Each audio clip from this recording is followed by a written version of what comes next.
শরীর আমাদের আসল সম্পদ। এটা আমরা অনেকেই জানি, আবার অনেকে এড়িয়ে যাই। কিন্তু একটা বিষয় মনে রাখবে, শরীর ঠিক না থাকলে কোনো কিছু ঠিক থাকে না। আমাদের প্রতিদিনের কাজ করার সময় সবথেকে বড় জিনিস হলো এনার্জি। যদি এনার্জি লেভেল ঠিক না থাকে, তাহলে আমরা মনোসংযোগ ধরে রাখতে পারি না, কাজ করার ইচ্ছাটাকে হারিয়ে ফেলি। এমনকি নতুন কোনো চিন্তা ভাবনা বা সিদ্ধান্ত নিতে আমাদের কষ্ট হয়। তাহলে আমরা কিভাবে এনার্জি লেভেলটাকে ধরে রাখতে পারি? খুব সহজ এবং কিছু জিনিস করলেই সেটা সম্ভব। পর্যাপ্ত পরিমাণে ঘুম, 6 ঘন্টা অথবা 8 ঘন্টা।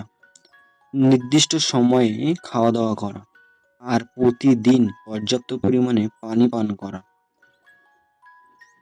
এই ছোট ছোট অভ্যাসগুলো আমাদের এনার্জি লেভেলকে অনেকটাই বৃদ্ধি করে। কিন্তু কিছু অভ্যাস আছে যেগুলো আমাদের এনার্জি লেভেলকে একেবারে ধ্বংস করে দেয়। অযথা রাত জেগে মোবাইল ব্যবহার করা, এতে ঘুম নষ্ট হয়, সকালে অলসতা লাগে, কাজ করার এনার্জি থাকে না। অগোছালো খাওয়া দাওয়া, দেরি করে খাওয়া বা একেবারে না খাওয়া শরীরকে ক্লান্ত করে, দুর্বল করে ফেলে।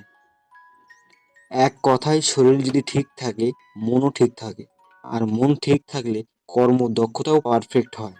তাই মনে রাখুন, শরীর ঠিক থাকলে পুরো দুনিয়া ঠিক থাকে। নিজের শরীরকে প্রাধান্যতা দিন, সুস্থ থাকুন আর প্রতিদিন নতুনভাবে এগিয়ে যান।